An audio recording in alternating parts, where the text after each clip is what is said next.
Hello guys and welcome to BarkingMadTech, an extremely low effort and extremely low budget tech channel dedicated to bringing you only the best in bad tech content. My name is Nick and today we've got something pretty damn special in store. As you may have gleaned from the title, I recently spent quite a bit of money on something, so what did I spend it on? Well, what I spent it on was this. This is an LG OLED 48 CX, or well, I guess C10 6LB. It is a 48-inch, I guess you'd call it a gaming TV. Now, in addition to being a proper smart TV with integrated Chromecasting and integrated Netflix and Prime Video and all kinds of stuff, it is also a 4K TV that does 120Hz over HDMI 2.1 with HDR and 10-bit color. That is pretty damn sick. Now, notice I said HDMI 2.1. And there's only one generation of graphics cards available right now that has HDMI 2.1, namely the RTX 30 series. Do I have a 30 series graphics card? No, not quite yet. I have one on its way.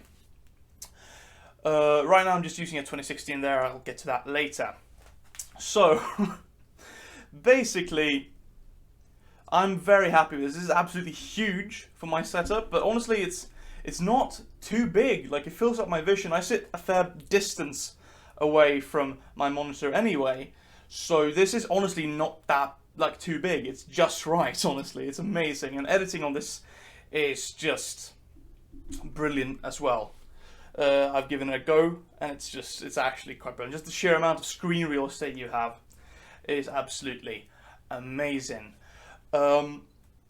So I figured I bought this thing, might as well make a video about it, show you, the TV itself. It's incredibly thin, being an OLED. You can see there, that's how thin it is. Like, my finger is touching the back of it right now. It's so fucking thin. Basically, I'm just insanely happy with it. Sorry if the camera's a bit shaky, I'm just using it in my hand at the moment. But yeah, I'm making this video just trying to show you guys the TV. And I figured I might as well also just show you basically my setup now, because I have made some changes to my workflow.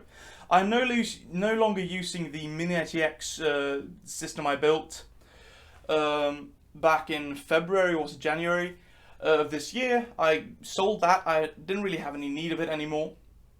So I sold that, and I'm now just using Prairie Fire as my system for both gaming and video editing. And I wanted this because, well, it's just fucking cool. Basically, I'm still kind of in awe of having this, because it looks so fucking brilliant. And as you might tell, I'm quite excited about Cyberpunk. And I can't wait to play it on this thing.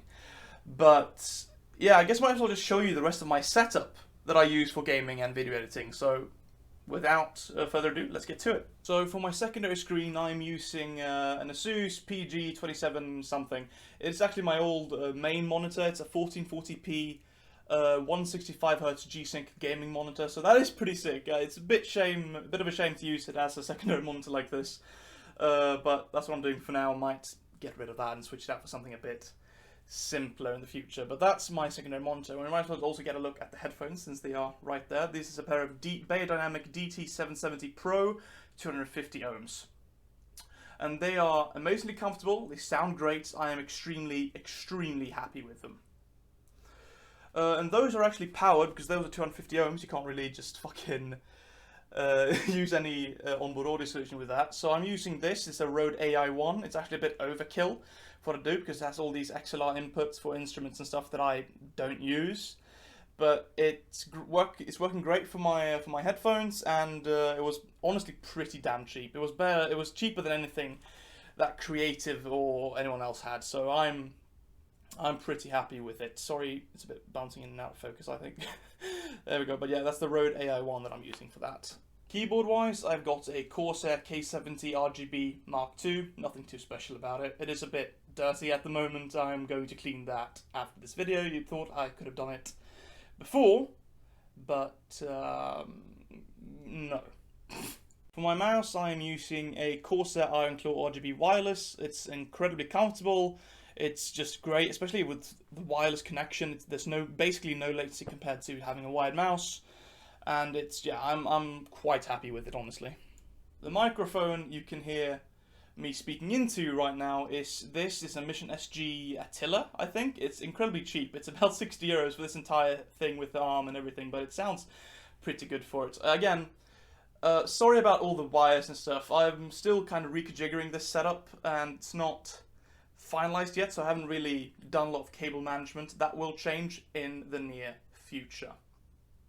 But yeah, this is the microphone. Finally, we get to the PC.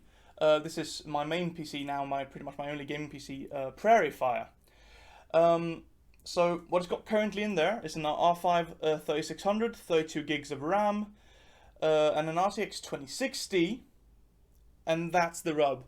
I've talked about having a 2080 before, and I did, but turns out the HDMI port on that one was broken. It wouldn't work properly. Extremely shoddy connection. The screen would flicker constantly. It just wasn't a good time.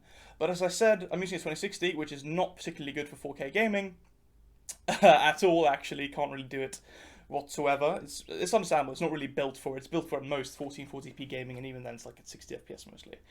But it's doing okay. I can play some games at decent settings with it at 4K, but as you can see, I've already got it pre-wired for when my 3080 comes in. That's why the wiring is messy in here as well. That's why I haven't really done any cable management outside or inside the case, because I can't be bothered. Might as well just do that when I have the 3080, you know. So that's what I'm waiting for. But yeah, I guess that's really it for the setup tour. So there you have, my friends. That's it for today's video. I hope you're not too bothered by the background replacement thing I'm trying out with RTX broadcast from NVIDIA. It's a bit wonky, as you can probably see, but it's good, especially since there's a fucking mess in the room behind me. But that's it for today's video. I hope you guys enjoyed it. Keep an eye out for the next one, and peace out.